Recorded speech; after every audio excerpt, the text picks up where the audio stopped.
The recording is now happening. So this session is going to be recorded, posted on our website by tomorrow morning, and all the slides will be posted on our website tomorrow morning as well.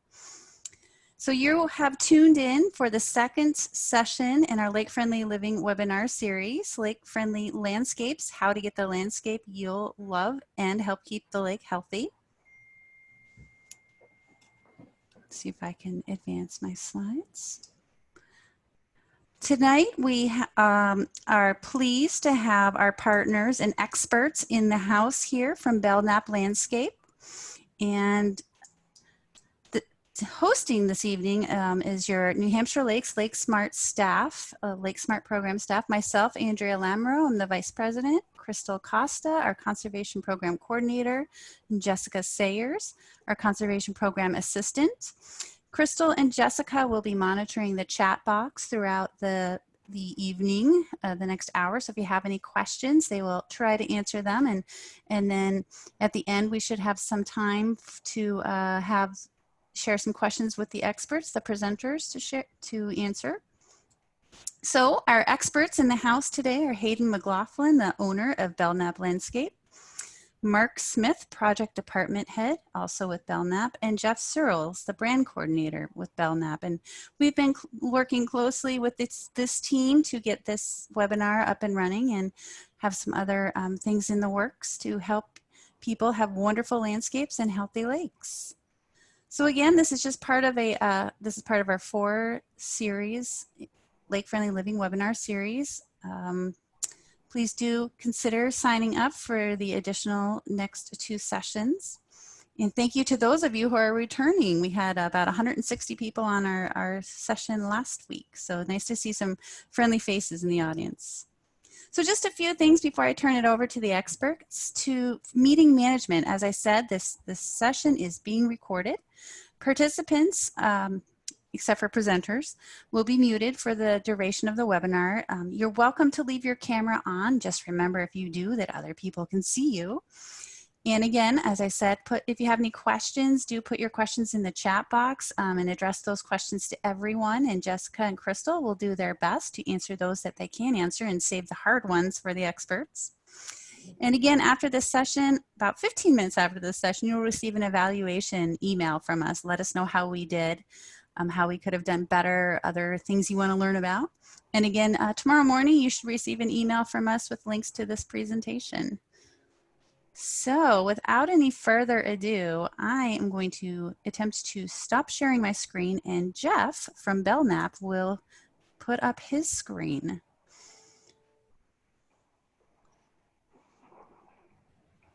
So. Okay, we're trying to get that done now. I'm trying to... Take your time.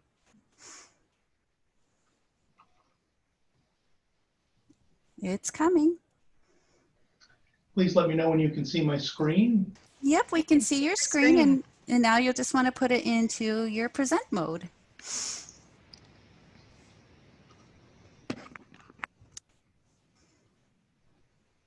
Okay, well, I want to thank everybody for having us. My name is Jeff Sirles. I'm the brand coordinator with Belknap Landscape. Joining me today, as Andrea mentioned, is Hayden McLaughlin. Hayden, if you could say hi so everybody knows what your voice sounds like. Hi, everybody. Thanks for joining us tonight. And Mark Smith, who is our project manager and our sales manager. Mark, if you could say hi so people know what your voice sounds like. Hey, everybody. How are you?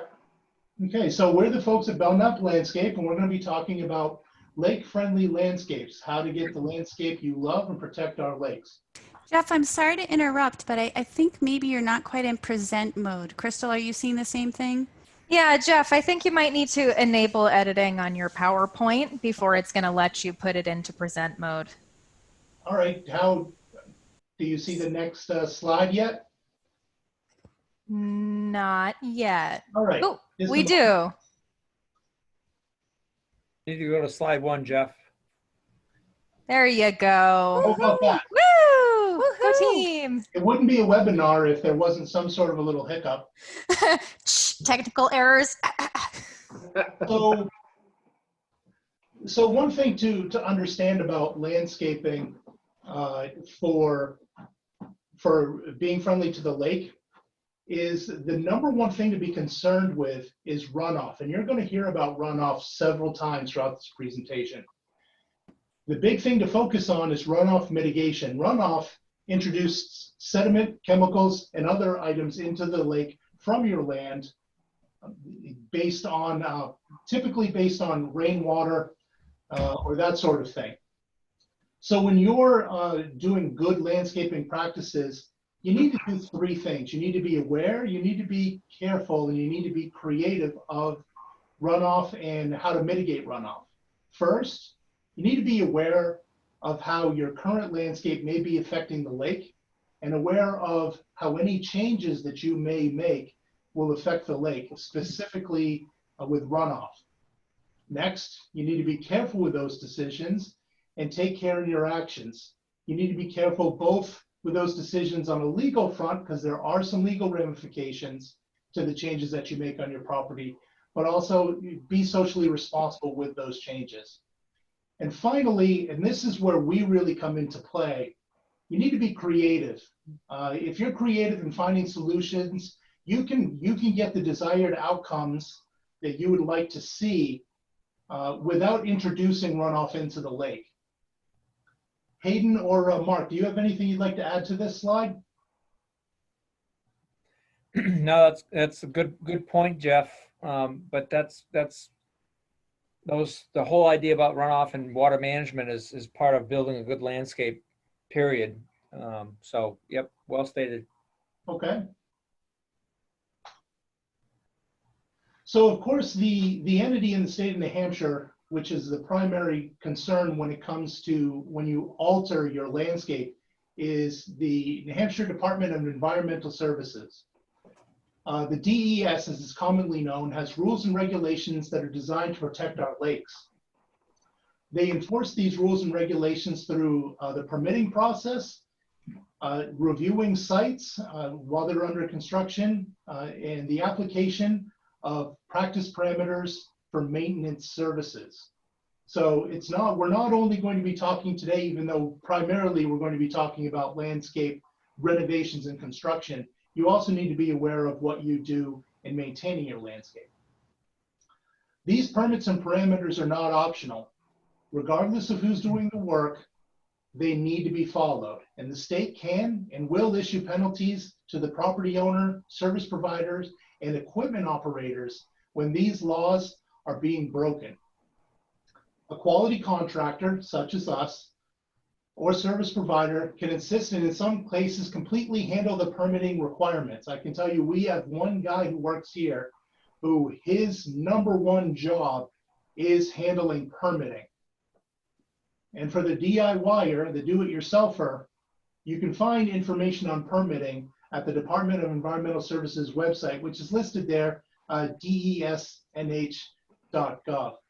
One thing that I did want to cover on this slide is if you have questions about what is and is not allowed from the New Hampshire Department of Environmental Services, we strongly encourage you to either do your homework, go through the permitting process like you're supposed to, or hire a professional. As far as specific questions for this evening, it'd be really irresponsible of us to answer questions about what you can or can't do on your property without having set foot on your property. We like to make sure that we do things right here. So if you ask us questions about DES, please don't be offended if we give you kind of a vague answer. It's more, we like to make sure that what we tell you is the truth and what you can expect for an outcome is the truth. And you just can't do that over a webinar without going onto someone's property. Mark or Hayden, do you have anything you'd like to add? Okay. So one of the big things that people like to add to their landscape in the way of features is an entertaining space. A patio, a kitchen, a fire pit. I mean, I can tell you right now, I wish that I had a really nice patio outside my house because I hate sitting inside my living room right now. But I don't, even though I work for a landscape company, hint, hint, Hayden.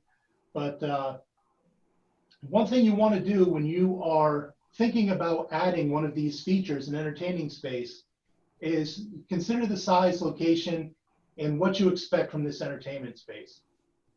You should build your entertaining spaces for their most common use, but allow for flexibility of use in the design.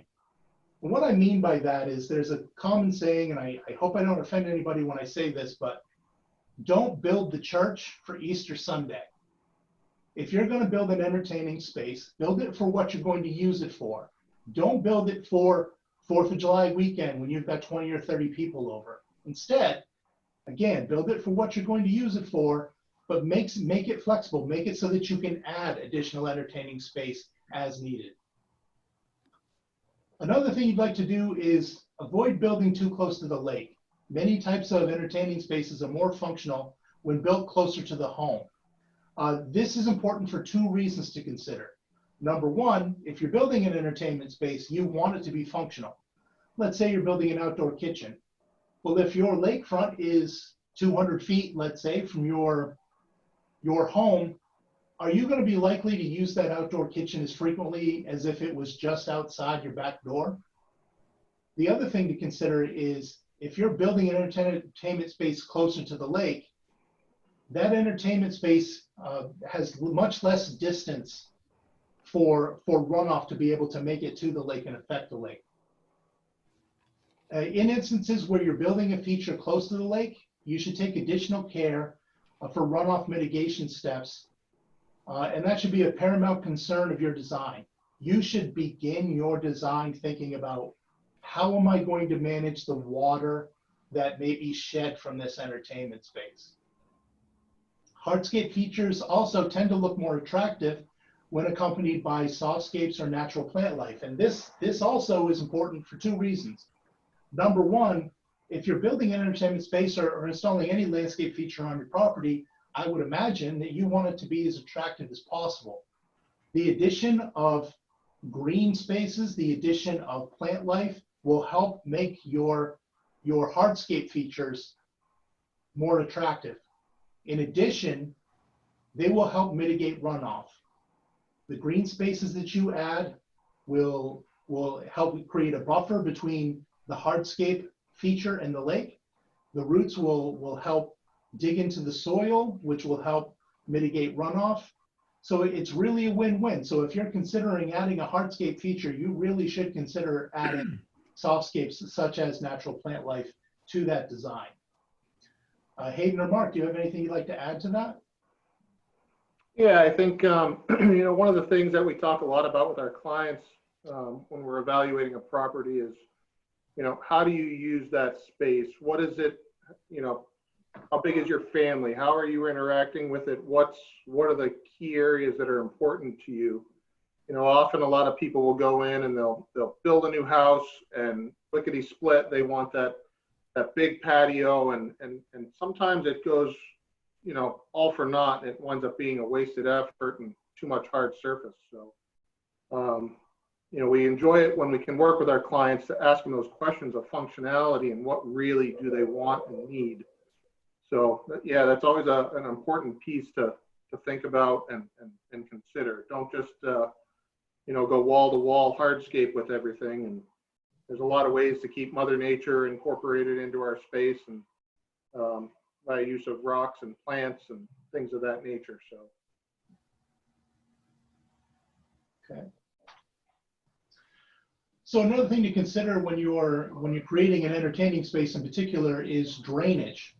Again, I said we were going to talk about runoff, and we're going to continue talking about runoff.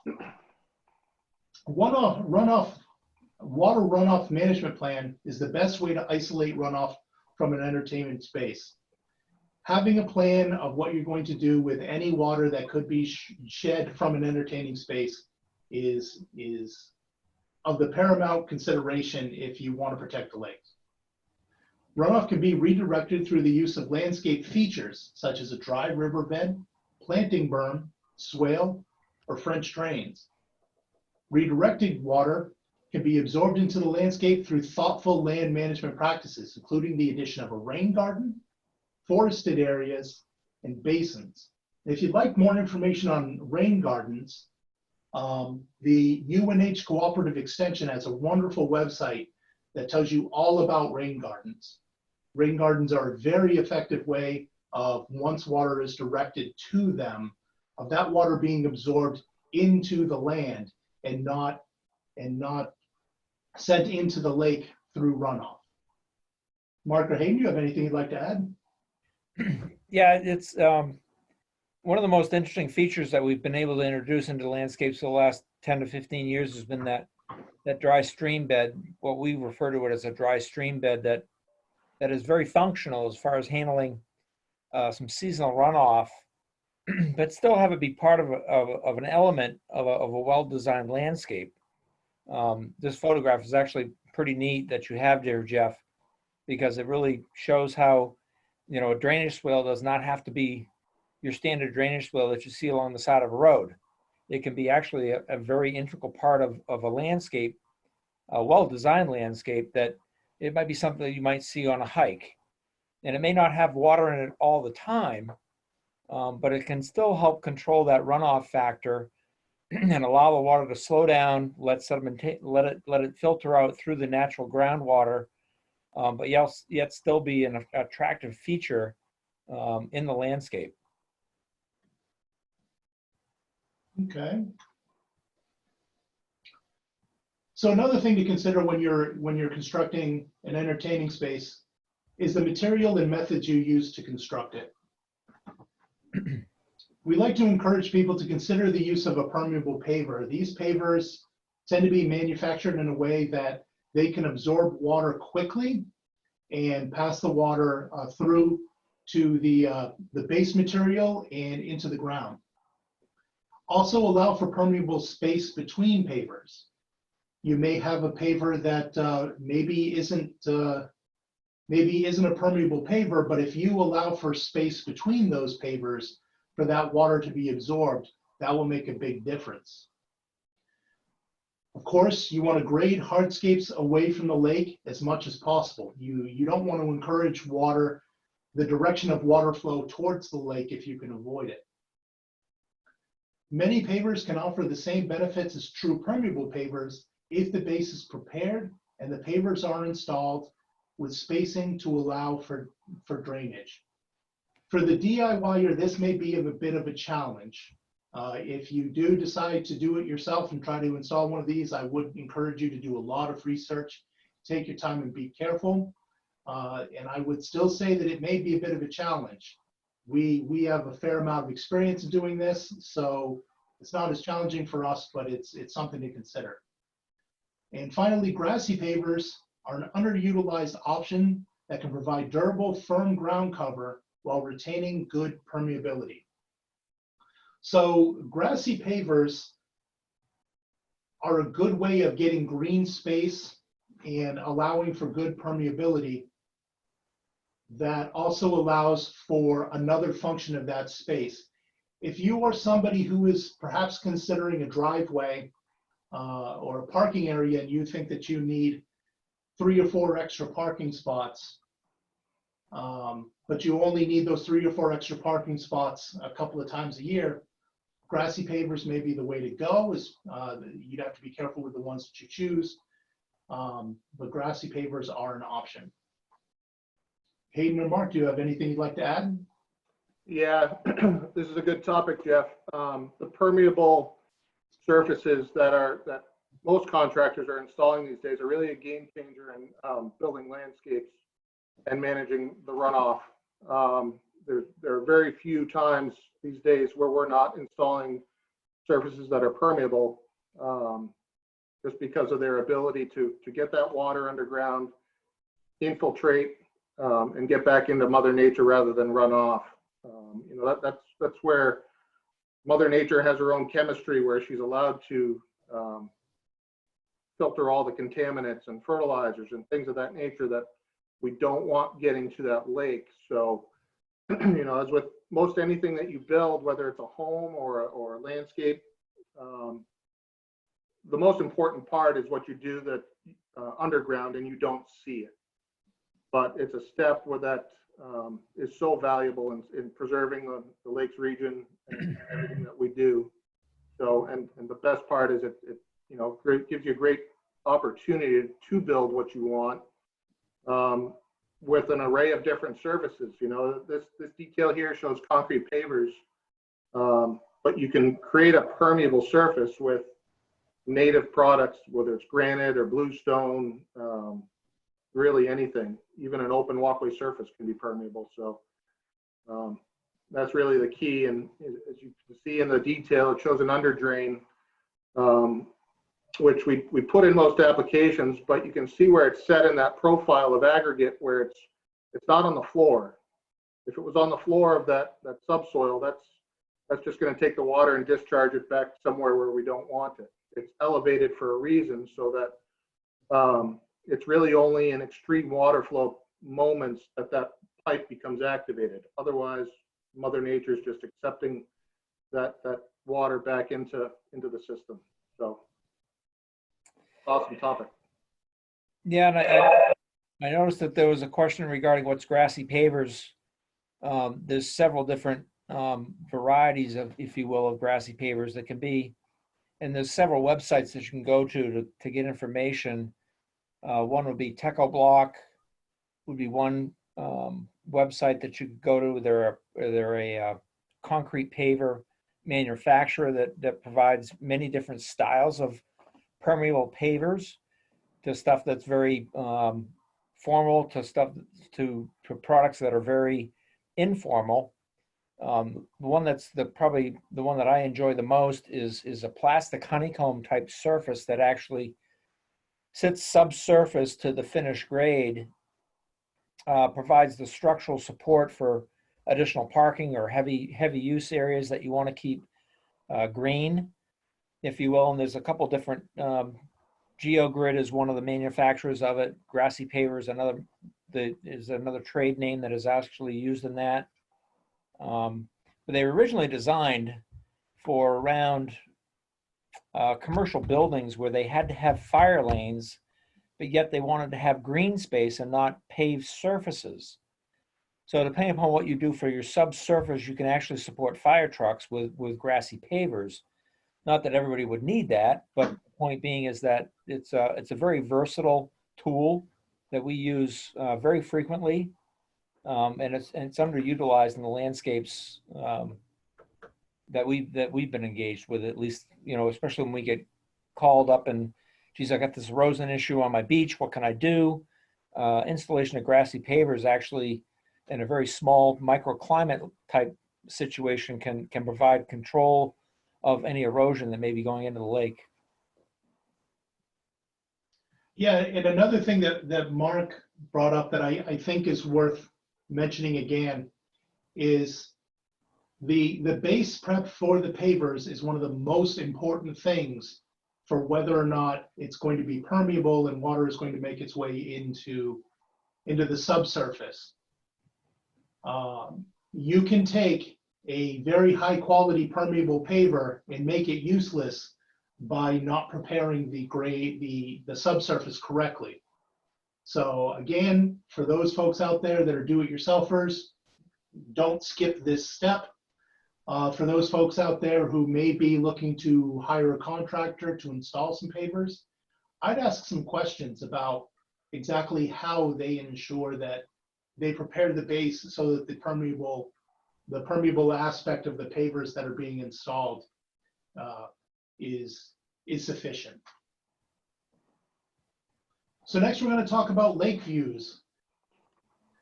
Everybody likes the view of the lake. I know that I personally really enjoy looking at the lake, and if you've got waterfront property or if you have property that's near the lake, you probably want to have a view. But you need to be careful with some of the things that you do to get that view. You need to understand that if you remove trees and plant life, you're increasing the likelihood of harmful runoff and erosion. So you need to do this sparingly. For every tree that you remove, you're removing the tree roots, you're removing the means of those tree roots that help the soil absorb runoff. In many instances, you can get by without removing a tree or some plant life through having a professional come through and prune to achieve the lake view without removing the trees. We strongly recommend consulting a professional arborist here. you can remove too much of a tree in pruning it and basically kill the tree. And then you might as well have removed it from the beginning because it's eventually going to need to go. If you do remove a tree or plant, you might want to consider replacing it with another species. In many cases, a different species will provide similar runoff and erosion protection while also allowing for clearer lake views. Consider dwarf species or shorter shrubs and brush and bushes. The photo that we have here is actually a pretty good example of that. And you can utilize trees and plants to actually accentuate your view. You can use them to create more dramatic views or introduce more interest in the view. Hayden or Mark, do you have anything you'd like to add? Yeah, I do. So one of the most disheartening things for me when I walk onto a new property that meeting with a client is one where someone has literally clear cut their whole shorefront without consideration of, go back to the other conversation of how are you going to use your property, water runoff, that tree protection adds so much value to a property, both ecologically and economically for you. You know, one of the things that we do love to do is, you know, when we get brought in to consult on a new project, we have the chance to look at that existing native landscape and what's in place, and then take the proactive measures to say, you know what, we understand you want a view and we can provide you those views from key areas, and work around some of what Mother Nature's put in place. You know, you often get people cutting down, you know, beautiful, majestic oak trees or hemlock trees that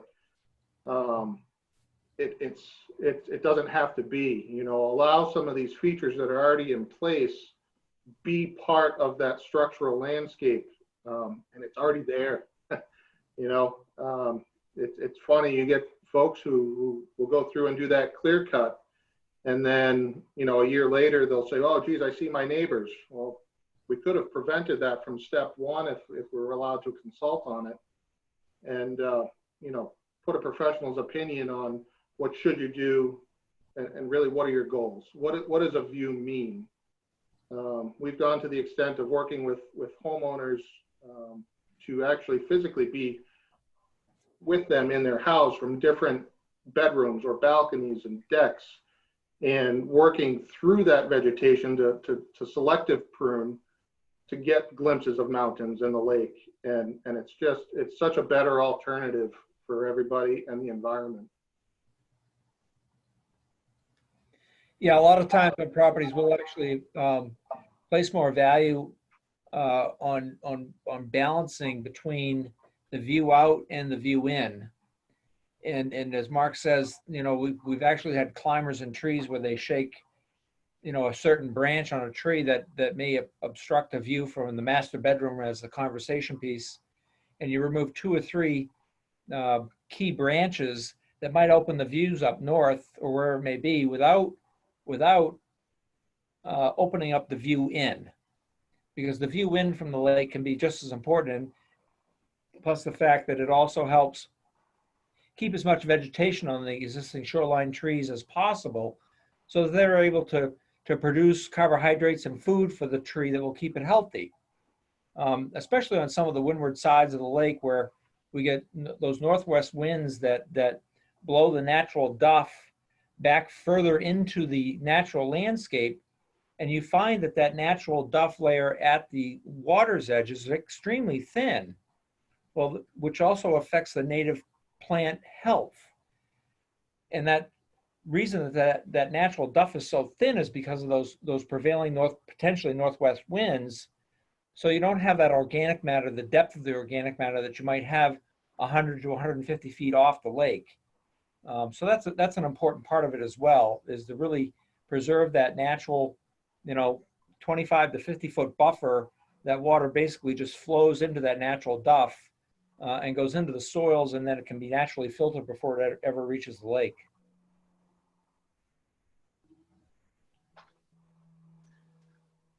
Okay, next, a feature that it seems like everybody thinks is one of the most important parts of a landscape: lawns.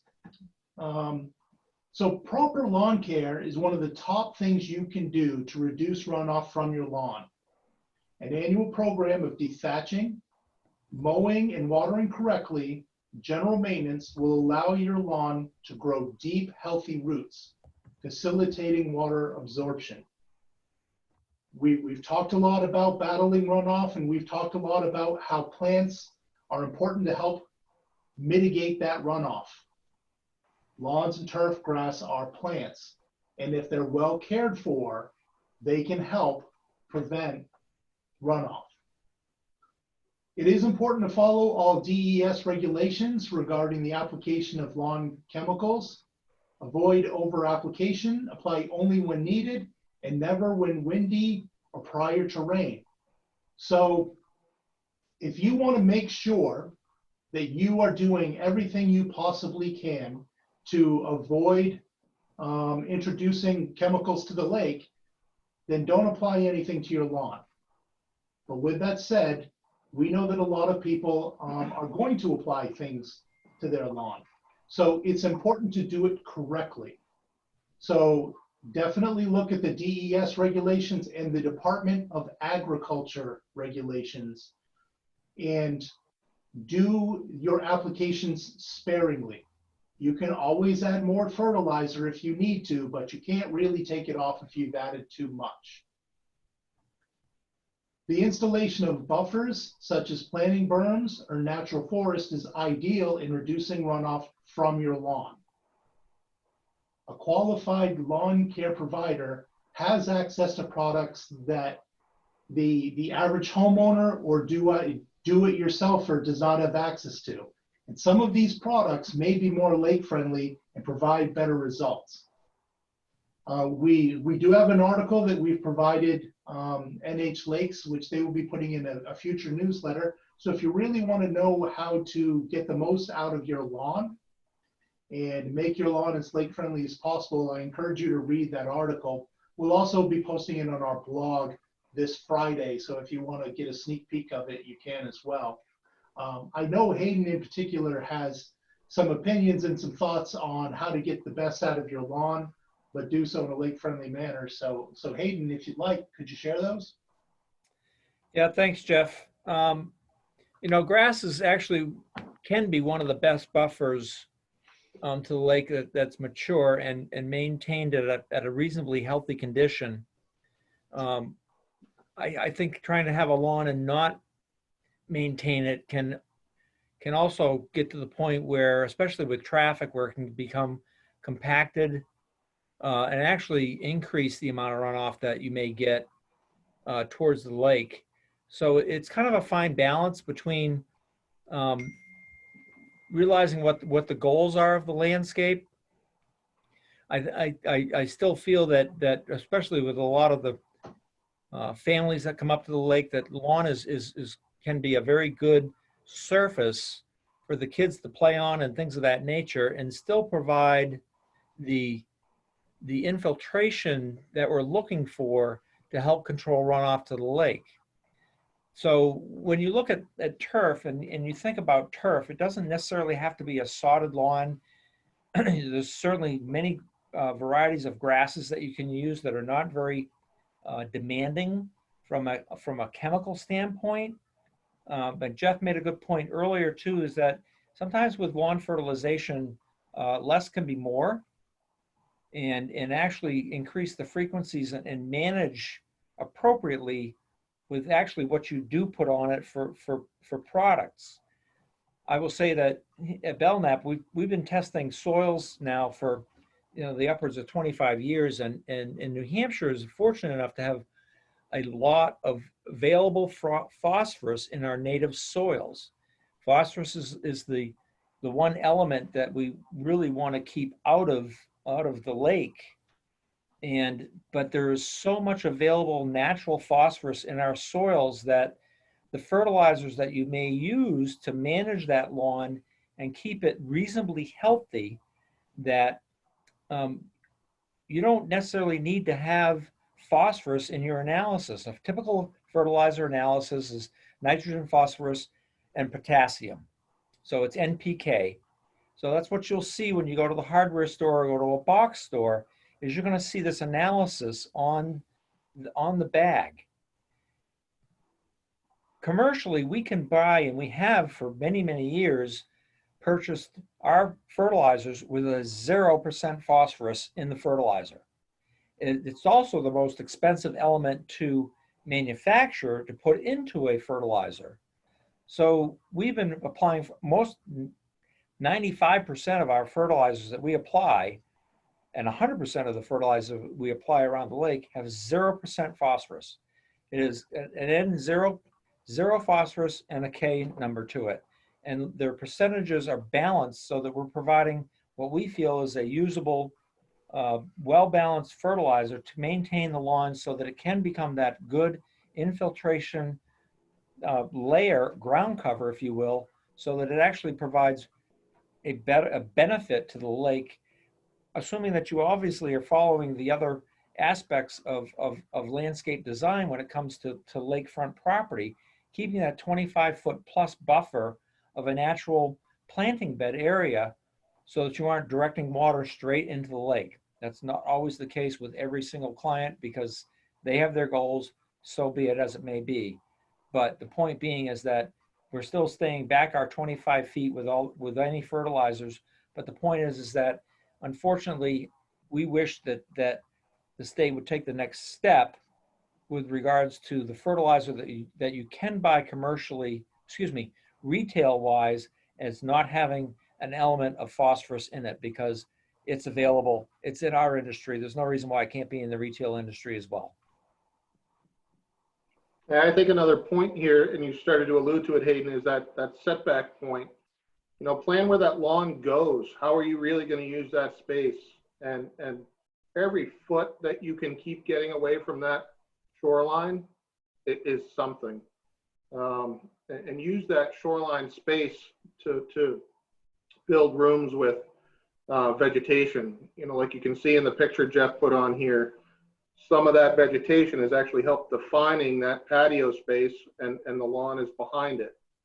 So, you know, think in advance of really what you need out of the lawn and strategically think about where you put it. So you're not putting yourself and the environment into a situation where you want to or feel you have to fertilize it. You know, think in advance, plan it up front. Okay. Next is lake access. By nature, lake access can create a means of easy conveyance for runoff and pollutants to make their way to the lake. This is typically caused by compaction of foot traffic. If you have natural soil or whatever and you're walking repeatedly to the lake, or it could be the way that your path is constructed. As a result, you need to take additional care in the construction of pathways, and access points are important. We suggest that you consider the use of a stepping stone pathway as they better allow for water absorption and stand up to wear, reducing erosion. The spaces between the stepping stone allow for water to be absorbed into the ground, and the stepping stone themselves are durable enough that they are not going to contribute to erosion. Your pathways should meander. You know, you want to look to reduce straightaways. Again, we're trying to reduce runoff, and runoff wants to run in a straight line. So as much as possible, don't give it a straight line to the lake. You can do that by making your pathways meander.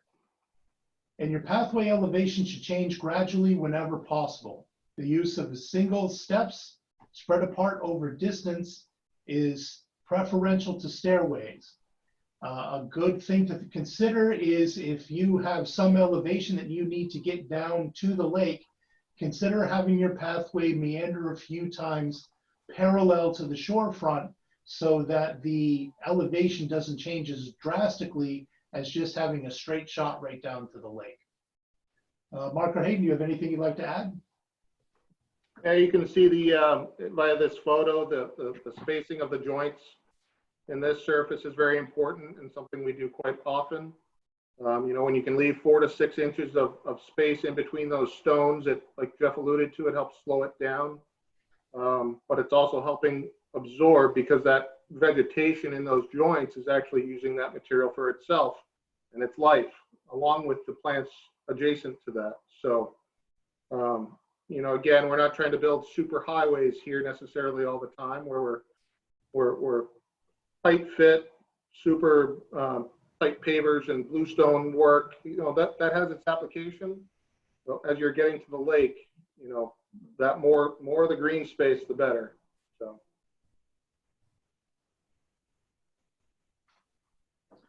So next is a sandy beach. So one thing that you want to avoid is adding sand to the lake. There are instances where you're legally allowed to, and it may be an okay idea, but as a rule of thumb, especially a do-it-yourselfer, you don't want to add sand to the lake. In the vast majority of cases, you're going to find this is illegal. You may incur fines and be required to remove the sand. If you don't already have an existing sandy beach, your property likely isn't conducive to one. And as you introduce sand, this sand is going to get washed away to other parts of the lake, and you're going to be right back to not having a sandy beach.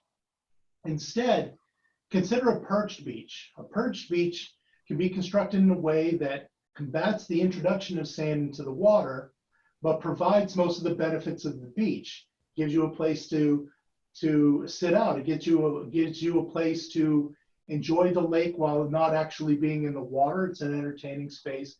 It serves a lot of the functions.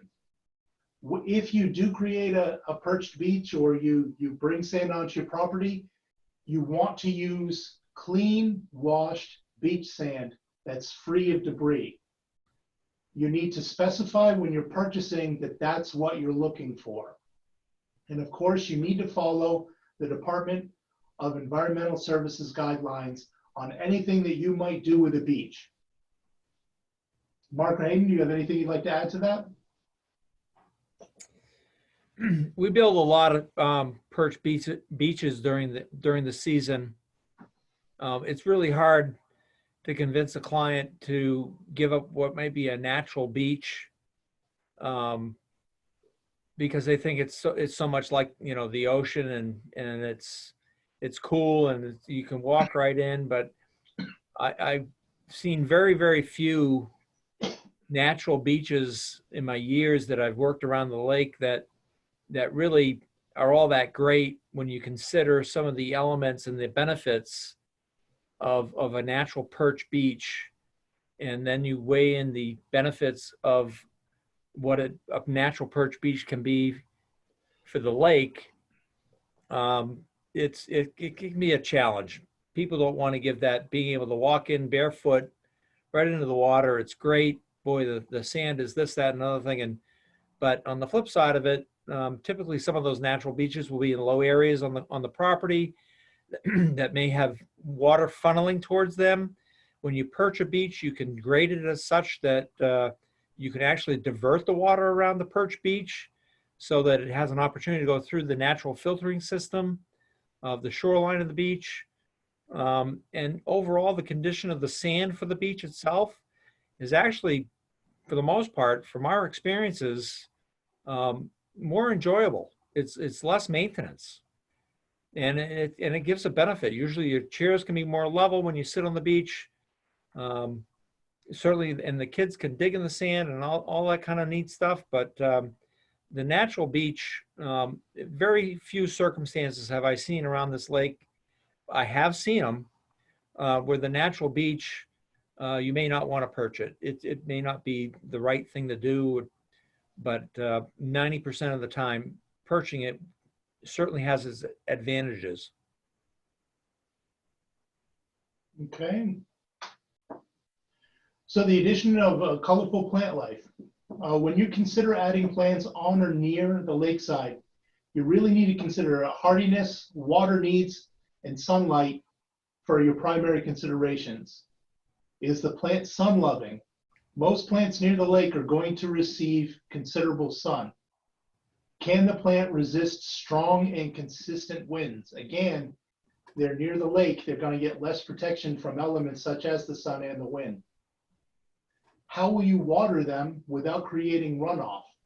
Can you install drip irrigation, for example?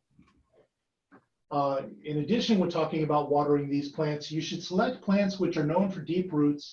This will reduce the need for you to water them and assist in the absorbing aspects of those roots for runoff. Native plants tend to be the most viable along the lakefront. They typically require less watering and maintenance, and they're well suited for the conditions. Again, the UNH Cooperative Extension has really good resources on native plants that you could consider. And the Department of Environmental Services likes a 25-foot buffer of a planting bed along the shoreline. Hayden and Mark, do you have anything you'd like to add? Yeah, coloring your landscape, people often think about flowers and annuals, perennials that you have to do a lot of maintenance to. And I just want to point out that color can be provided in a lot of different ways. As you can see again in this photo, Jeff, nice job. You know, you can bring color in through different foliage textures, the different colors of the buds, and you know, even in this picture, you've got some furniture bringing some color into the landscape. So part of your whole outdoor design is looking beyond just a flower. That color can come in a lot of different ways depending on the time of year. I'll be honest with you, two of my favorite times of year are when the buds are emerging out of plants, and in the fall when they're going to sleep. The plants take on a little bit of a different life in those stages, and it's not your stereotypical color that everyone interprets, but it does have a beauty in its own. So again, work with a contractor or designer who can look at the outside of the norm features of a landscape to bring color into the equation. Yeah, you know, the only thing, well said, Mark, as far as the textures, because it's certainly, the texture of a plant certainly is as much of a feature to the plant as its flowering capabilities. But one of the things when selecting plants for shoreline planting is the exposure. Not only from a wind standpoint, but not all shorelines are full sunned. So sometimes you have to go through many filters when you start looking at the environmental conditions that may be present to arrive at the right plant that you hope is going to be successful. And at times you can go through all those filters and think you've got a home run, and the next year you come back and something is not going right for it. The plant wasn't successful.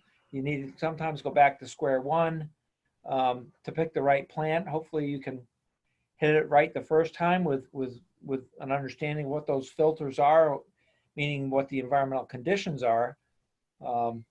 But there's certainly a lot of really neat plants that are available in the nursery, more so in the commercial side of things probably than in your garden centers, because garden centers are looking more for color appeal, if you will, because that's what sells. Whereas when you come to a shoreland planting, you don't drive around the lake and enjoy the lake and look at full color blooms along the natural shoreline. That really doesn't exist, at least from my perspective. So you may have to look at more of a commercial nursery aspect to be able to have some of these plants available to you, such as huckleberry. Certainly low bush blueberry can be available, but it's not very popular in some of your more local type nurseries because it doesn't have a lot of appeal. So you may have to go to a commercial nursery, and even then when you go to a commercial nursery, they may or may not sell to you as a retail customer. So we've gone over a bunch of stuff. Let's say you're a do-it-yourselfer and you want to get started. Well, how do you get started? Well, first you need to get educated. You should visit the New Hampshire Department of Environmental Services and the New Hampshire Department of Agriculture websites to learn about the state rules and regulations. Again, these can be complex. I wish that we could quote a bunch of them to you here today, but it just wouldn't be responsible for us to do that. Next, permitting is a requirement. You can also participate in the LakeSmart program to learn about changes you can make to your property if you have an existing landscape and you want to know how you can be even more lake friendly. That's a good program. You might want to consult local engineers or surveyors with working knowledge of your area, specifically to help you figure out how to mitigate runoff. And utilize the available resources on nhlakes.org. Mark or Hayden, do you have any other tips to add to for the DIYer? Yeah, always consider the time of year you want to start a project. Certainly when we were referring to perch beaches earlier as an example, typically those get done in the fall when drawdown occurs. Any type of drainage applications is obviously, or site work projects, better to wait off and hold off until summertime. If you're really opening up a lot of ground, you don't want to do that work in the spring when you're getting a lot of rainfall and causing erosion into the lake. So timing is just, it's really important on how you stage your project, and work with your contractor or someone that can really work to define those proper times of year to get the best bang for your buck. Same thing with installing a lawn. Don't do it in August. You won't find success there, or July. Do it in the spring, do it in the fall. Planting in the same arena. Give your landscape the chance to take advantage of what Mother Nature offers and really be successful for us and our lakes. Okay. Yeah, if you're going to do a waterfront project, you need to allow for at least 6 to 9 months between the permitting, the planning, the costing, and going through the design process of the goals that you want to achieve with any modifications that you might decide to make to your landscape. It's not a call up on June 1st and hope to have it completed by 4th of July. And if you're within that 250-foot buffer, I can pretty much promise you that's not happening. If you want to do a fall project, which is the right time from our perspective to really try to make modifications to your landscape that's a waterfront property, this process needs to start a minimum of 6 to 9 months in advance. And so it's a little different living around the lake. We understand that, and it's depending upon what your experience has been with landscape design and installation. The timeline is much greater. It's taken us as landscape contractors around the lakes to get accustomed to that. When all the regulations started going into place, it was pretty scary to think that you would take the initial lead, and then 9 months later you might be doing the work, where off the lake you could take that initial lead and potentially start doing something within 30 days. But that is not the case with the lake. You really, and the permitting process costs have doubled in the last since mid-November, early December. I think it was December 15th was the date that these costs have gone up substantially. And the detail that you need to provide, it's extremely, originally when they came out with the Shoreline Protection Act, they talked about it being user-friendly and that homeowners could do it. Okay, yep, good luck with it, because I'll tell you the request for further information for us as the professionals that are doing it have increased substantially over the last 6 months. So just the microscope that they're using, the lens is much more high powered than it used to be. And that's a good thing at times, provided these questions are sometimes valid. But thank you. Okay. So how to get started if you're going to hire a professional? We're professionals and we have pretty strong opinions on what you should be looking for.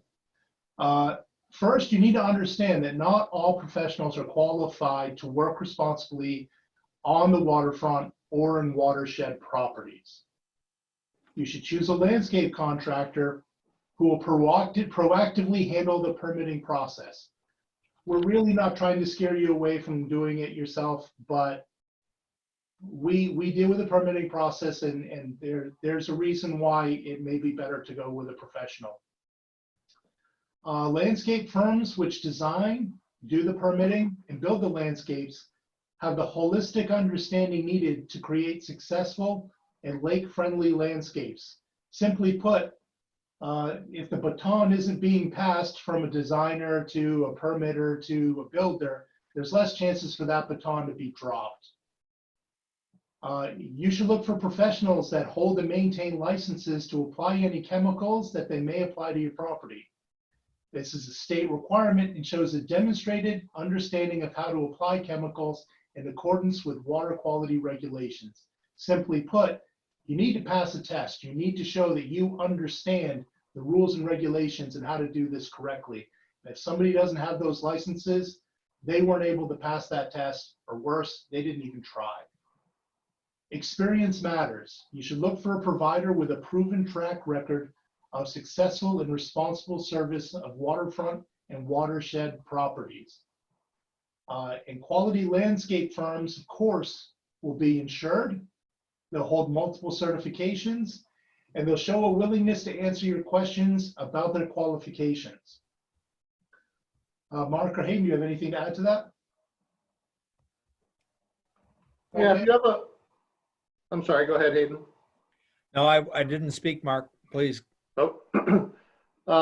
If you're looking into a bigger project that involves multiple contractors, I suggest that you consider bringing all those parties to the table together as a team. It's so important to do everything in the right layers that you need to, especially when working on the waterfront, addressing drainage issues and whatnot. I dealt with a situation a week or two ago where client was putting on a new deck and screen porch and had all this fun work going on, but nobody considered the drainage from it and how he was going to manage that, and thus restricted access to properly install the right drainage work.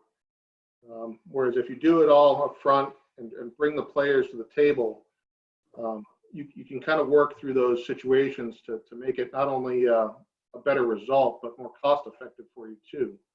So, you know, if you're working with a builder and a landscape contractor and a site work contractor, you know, either find a team that works well as a unit, and we have some of those as well, a lot of relationships in-house that we manage and work with builders and whatnot, or find a company who does it all under one roof. It's so much more effective to go through those channels than it is to piecemeal something and get to a point where you go, oh boy, I wish I did that before. So Yeah, I think when, you know, when you, and there's a little bit of chatter going on in the chatter box that I'd like to address is with regards to, you know, yes, there's definitely different layers of landscape contractors. And I'm going to do my best not to speak negatively, but I think you can all figure out when you go through your own personal vetting process to invest in your property and chat with different levels of contractors, or just different contractors in general, that hopefully somebody is going to rise up that knows what it's like to work on a waterfront property. There's a lot of elements that take into place, and again, it's been overused tonight, but yet again, it's not. Is that just during the construction process about about how the water is going to be managed, not only after the post-construction, but what's going to be like during the construction, and how is that they're going to be?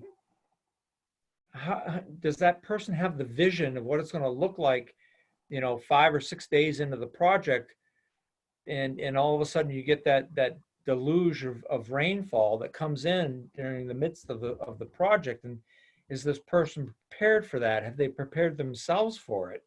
Do they have the experience to prepare themselves for it, so that you don't end up waking up one morning and have a big fat cloud of water in front of your home, and it raises a red flag?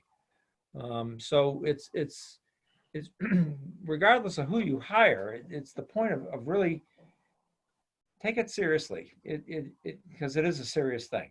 So enough. You could talk about that all night long. But anyway, I'm done. Okay, so this final slide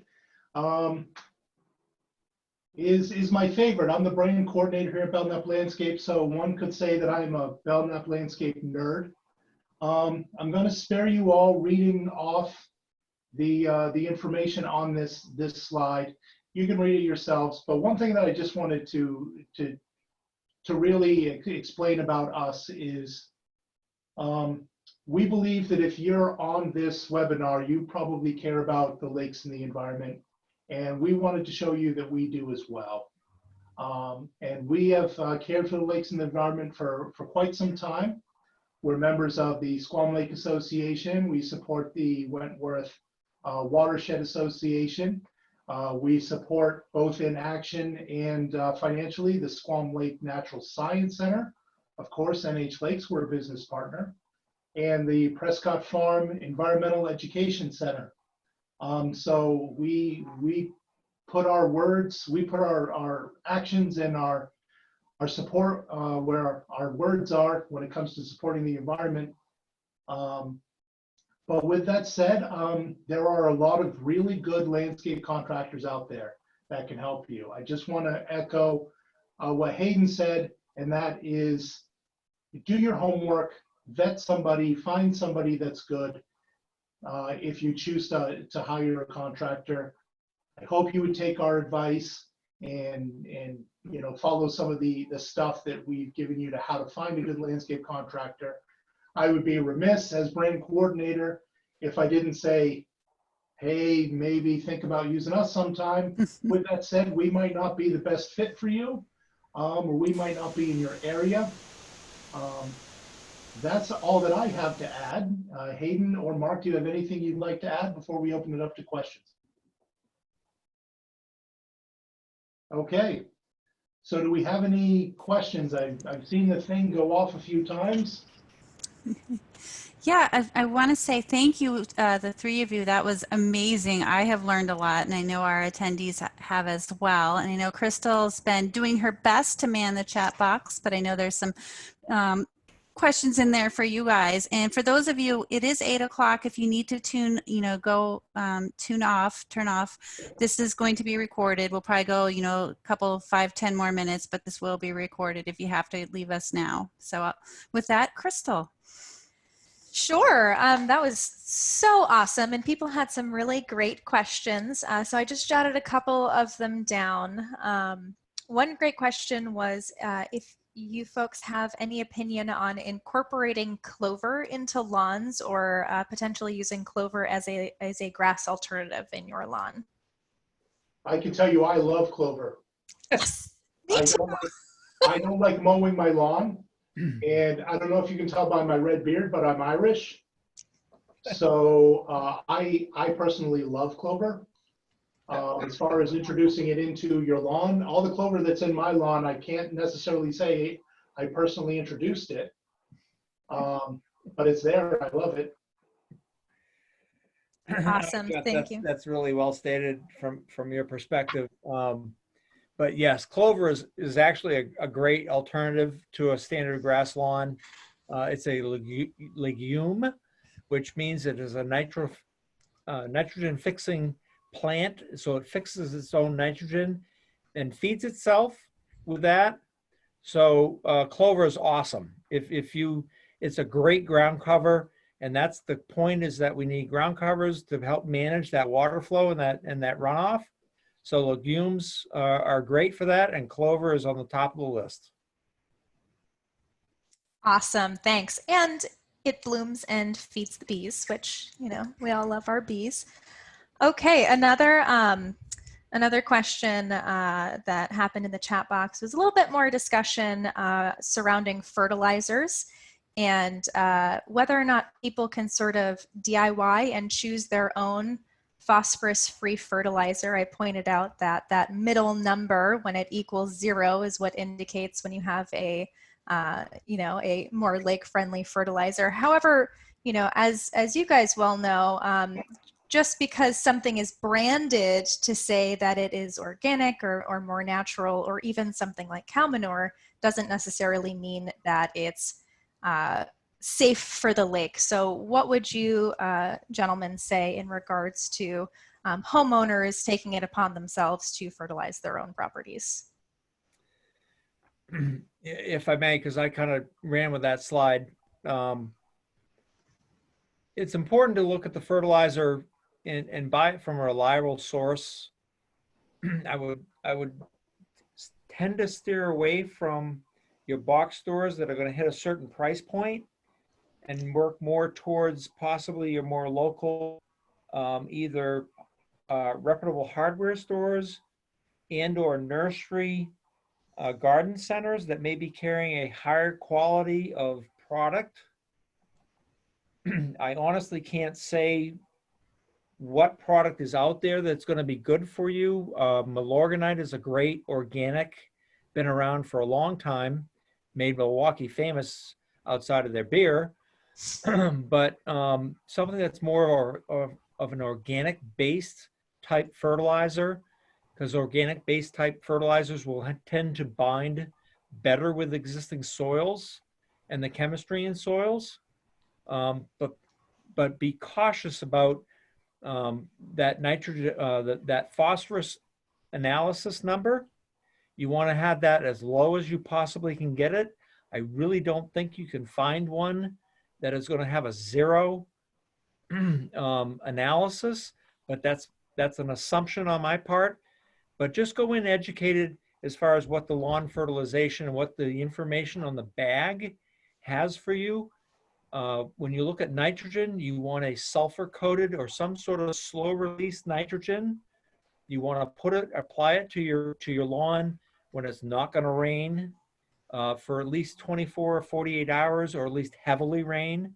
A light rain is one thing, a heavy rain is something else. The products have got to be out there. I just honestly, I don't spend a lot of time in a retail garden center. I'd be honest with you. I'm so much more on the commercial end of things, and we have endless resources in that respect.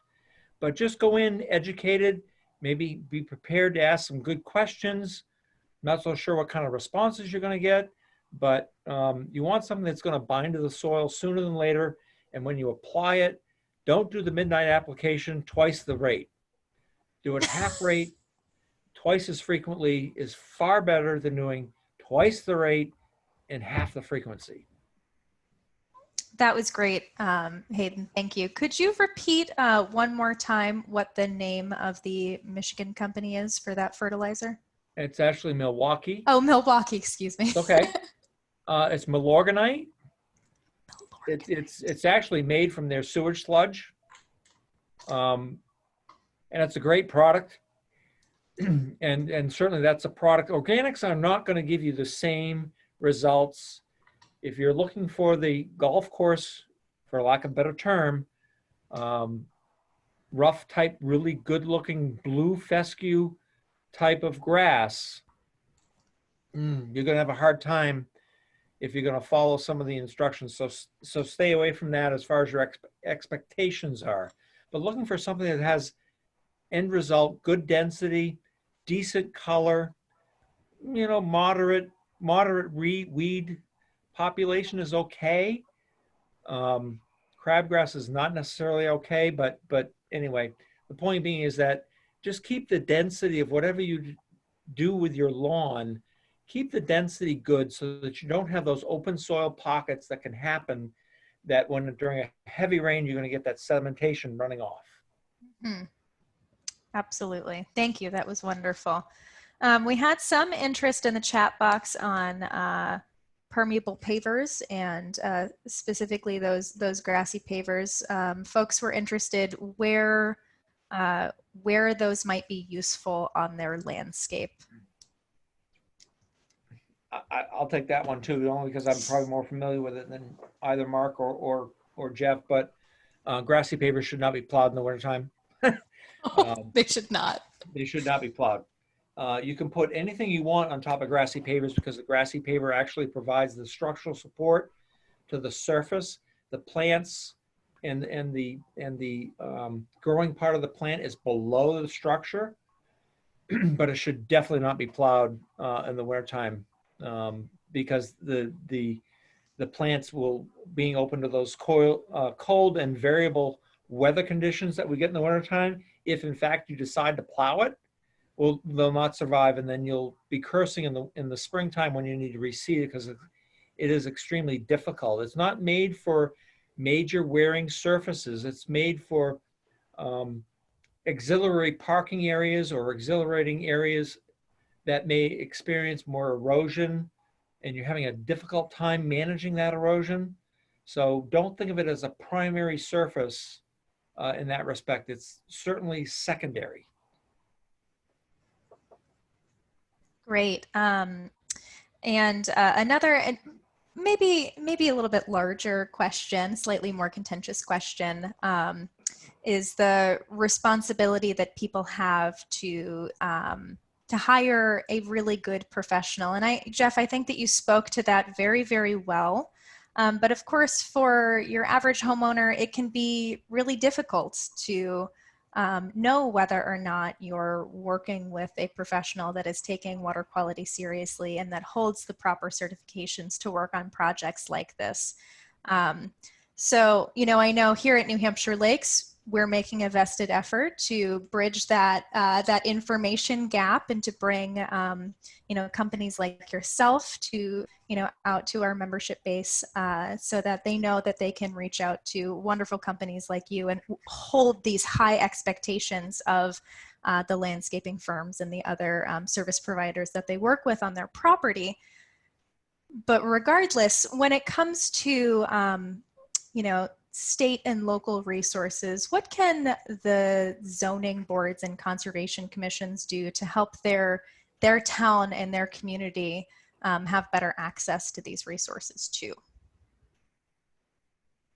I'm not sure which resources you're asking about. I'm assuming that it involves how can the average homeowner either do it themselves or find a small company or for lack of a better way of putting it, a less expensive company, perhaps? Sure. I think that the question more revolved around how sometimes local ordinances are a little stricter than state regulations, and so it's one thing for people to understand state regulations, but it's also another thing for people to understand what's going on in their own town and their own local ordinances. So I guess maybe it's just advice. Do you have any advice for people that might be in a position like their conservation commission or their zoning board to help them understand what kind of role they can play in helping their community members have access to those ordinances? Okay, so well, as far as zoning boards or regulations from the DES, this is all information that is available publicly. It's up to the homeowner to do their due diligence.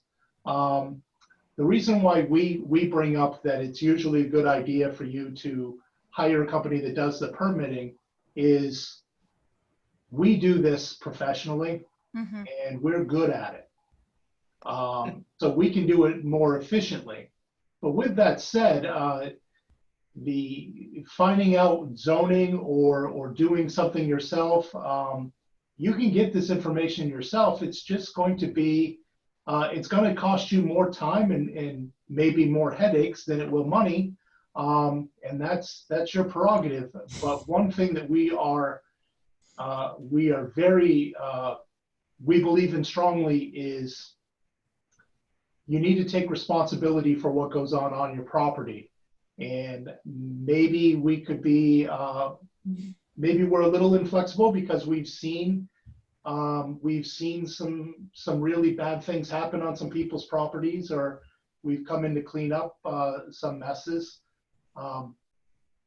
But take the time to educate yourself and understand that sometimes the process is going to take, with DES, for example, just because you put in for a permit doesn't mean that they're going to approve it.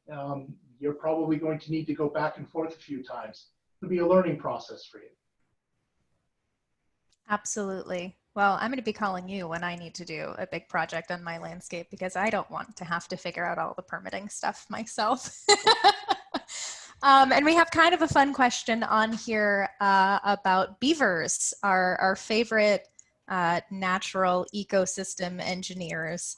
Have you ever worked professionally with a landscape that had been altered by beavers, or do you have any advice for how to live in harmony with beavers when they may be making some modifications to your property? I'm just throwing all the tough ones at you.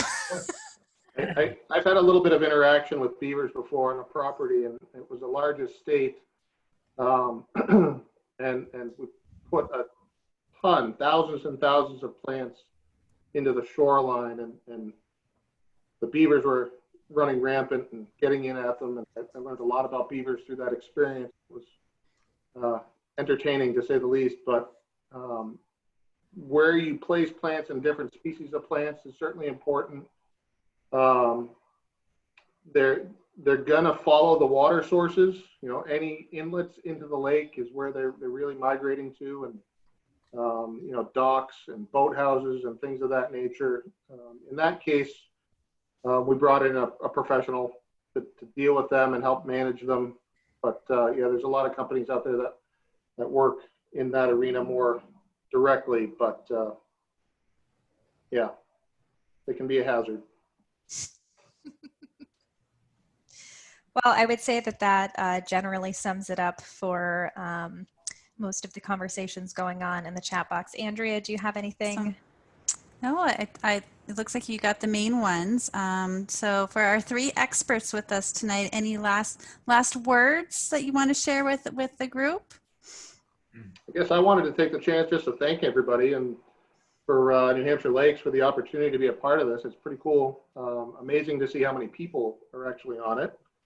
So yeah, thank you for your time. Awesome.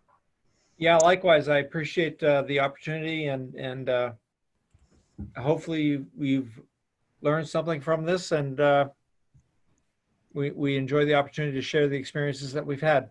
Thank you. You're welcome. I wanted to say thank you as well. I see some familiar faces out there. I see Jeremy Doucette out there from Lighthouse Contracting Group, probably one of the best home remodelers in the Lakes region, and some other people. So I just wanted to say a quick shout out and thanks for stopping in and watching. Awesome. Well, this may be the start of many more of these series. I think there were a lot of topics we could have gotten into much more detail tonight. So thank you all for being with us tonight. And again, you should probably already have in your email inbox an evaluation to let us know how we did. And again, in the morning, you'll get an email from us with links to the slides and the webinar itself. So thank you again for spending this time with us, and thank you for all that you all do to help keep our lakes clean and healthy. And I hope you get a chance to enjoy the lake soon. So take care. Thank you. Thank you. Thanks.